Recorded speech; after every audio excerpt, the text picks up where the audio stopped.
Hello and welcome back to my channel. My name is David Novak. So I had something sort of unusual happen to me today, and I'd like to talk about it a little bit. This is a booktube channel in which I really have been documenting my experiences with trying to become a better reader. I first took up the effort 3 years ago, or it will be 3 years in January. But for about a year and a half now, I have been a dedicated booktuber. So for half of that time, my history is that of somebody who did read occasionally, but was not particularly devoted to reading as a hobby or a habit. I consider that I was very largely a lazy reader. So I read little, I read very slow. And at some point I decided that I wanted to put a more concerted effort into the activity because there were so many things to read or that I wanted to read which were falling by the wayside. And so these 3 years of dedicated effort have borne a lot of fruit. And a couple of months ago, I said to myself, well, I think I'm really about at a place I would like to be. I'm on top of it. I can read now. And I say that in comparison with many other booktubers for whom reading is sort of an ingrained habit. It's what they do. For me, though, when I have a slump, it's more than just a momentary hiatus. The whole activity gets called into question. And I think some of that has happened recently. Life has been busy as well. But I've been reading and holding myself to reading 4 books at a time. So I've been reading The History of the United States by Henry Adams. I claim to be reading The Elements by Euclid. I've only made it to one proposition, although forces are trying to push me on ahead with that, but so far I have resisted them.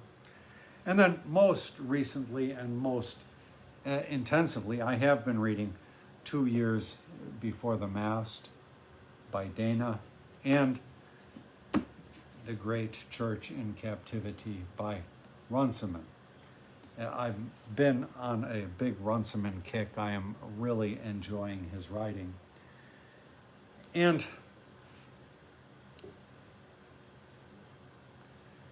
while I like Runciman's writing very much, I realize that there is a certain dryness to reading about ecclesiastical matters.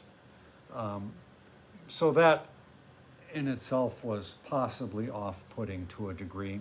And then I began this book with great enthusiasm. I'm not quite at the halfway mark.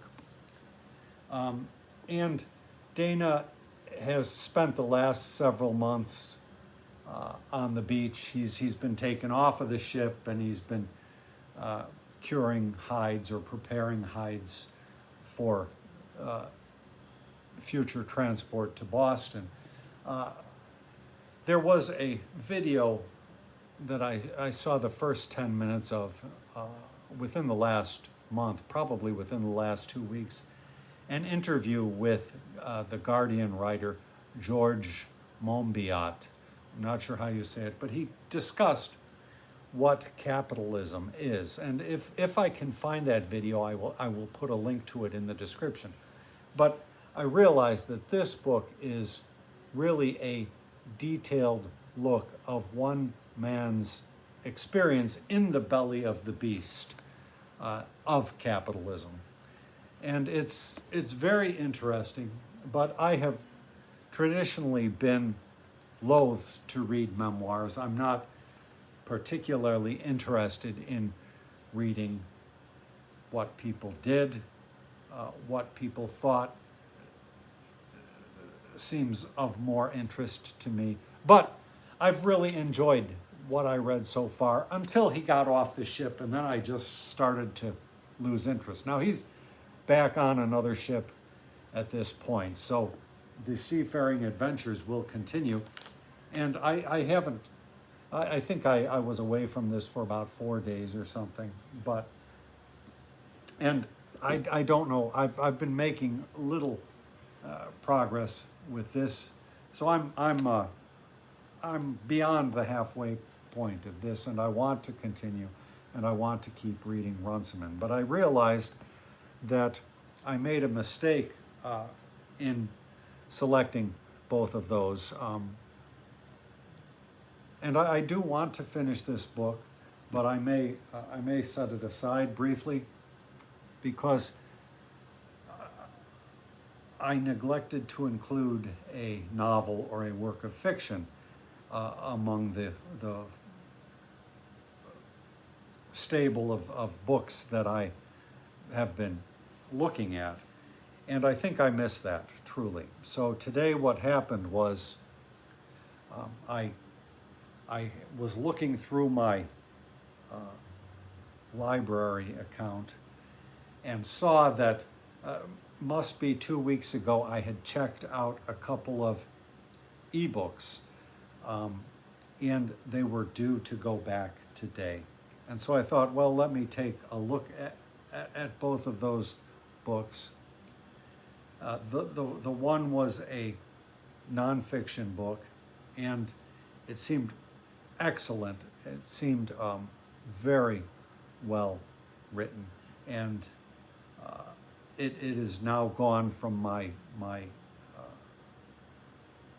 computer at this point, so I don't know that I can tell you what it was. The title escapes me. But the second book was a novel called Exit West by Mohsin Hamid, perhaps.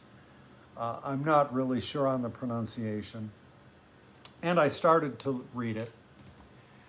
And my initial reaction was, oh, this writing is not nearly as good as the writing in the nonfiction book. Well, something, regardless, drew me back to the book, and I picked it up. And then I have spent this is what she does all day.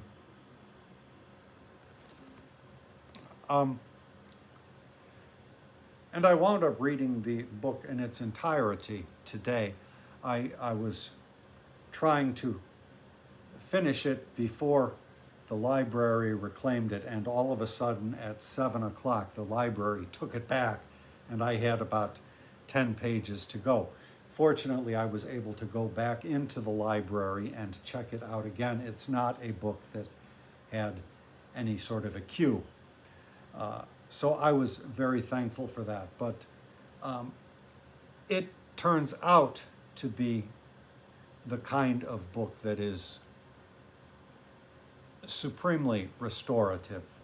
It's got to be one of the best things I've read. I think last year I talked about Night of the Living Res, which I had read, and just thought it made a great impression on me as one of the top books of my year.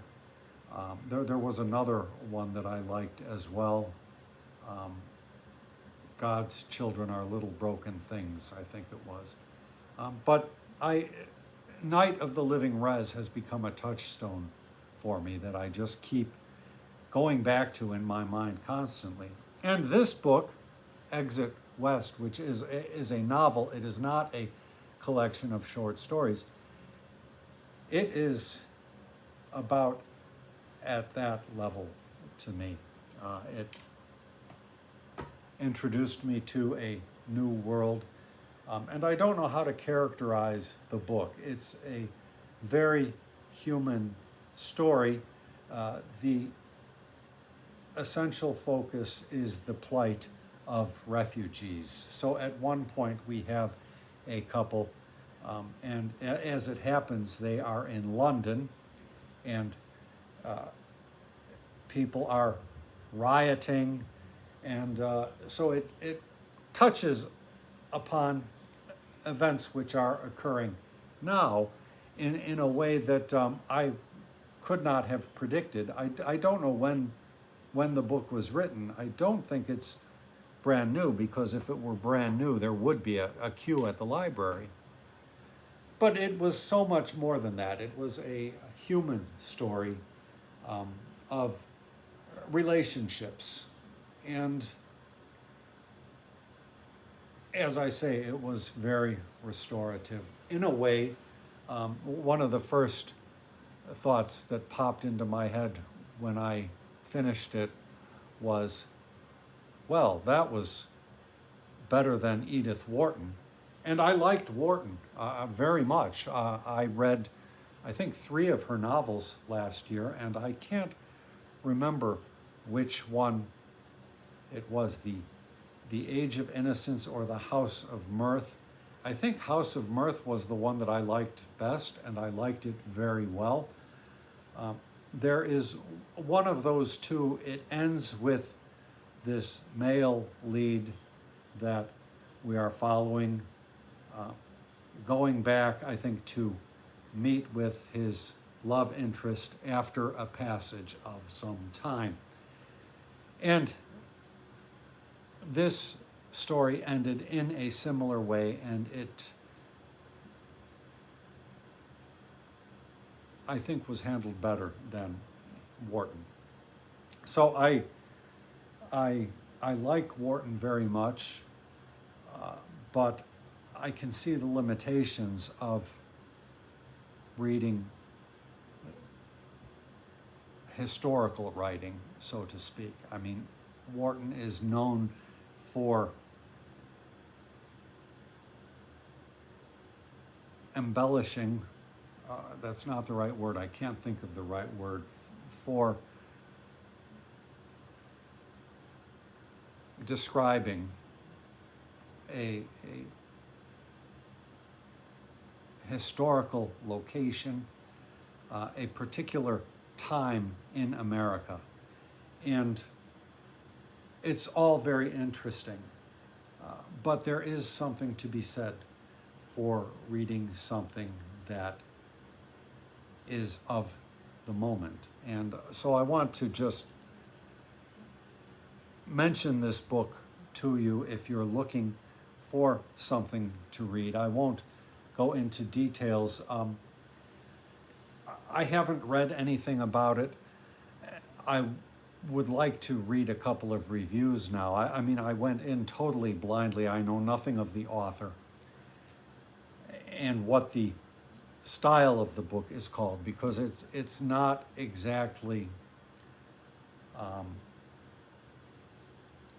realistic in parts. The action occurs in different locales, to use the word that W. Somerset Maugham detested. And the transition between those locales almost seem to owe something out of similar transitions in, say, the Arabian Nights. So there's a little bit of unreality moving from one part to another. I recognize that this is a issue for novelists just in general. I remember in George Eliot's Romola, the main character just by chance walks down a certain street and just by chance runs into that person who it was necessary she should run into in order to propel the plot forward. And so I really don't mind that. It was what occurred in the scenes, in the settings themselves, that was the important thing. And somehow the author takes you through a relationship between a man and a woman from earliest youth to, as I say, later years, the coming together, the splitting apart. And it was just wholly remarkable. Somebody on BookTube either recommended this to me, it could have been a booktuber in a video, I can't find it anywhere, or it could have been one of my viewers in a comment. I want to thank you for this book. It's really been helpful to me, I think, in figuring out where I stand at the moment with reading. So far, this experiment has been worthwhile with almost no drawbacks to it. So I don't know if I will put Dana aside and pick up another novel. I have something else by this man in the wings, which I might like to do. When it comes down to it, I felt something similar to this. And this is another novel that had that sort of feeling of unreality around the edges, but in spite of that, you cut to a deeper truth, possibly, than you do from a work of history. Runciman is good, but history is very different to the novel, and I think I have joked sometimes that I get my best history from novels, but it is very true. I learned so much more about Napoleon and his excursion into Russia from Tolstoy than a history book would have revealed to me. Having had that as a core basis, I find Henry Adams so much more easy to imbibe. He is covering many of the same events tangentially, because everything occurring in the Jefferson and Madison administrations is very largely reacting to what Napoleon is doing and to the global order that Napoleon was influencing at the time. So I think I will pick another work of fiction, and either I will have 5 books going at once, or I will just put one of these off to the side for now. So I will leave that there. Thank you for stopping by my channel. If you are not sure about picking up the hobby of reading or trying to become a better reader, I must say, if reading more than one book at a time is tolerable to you, it is probably a good idea to have a mix, so a variety of genres. Thank you for stopping by my channel.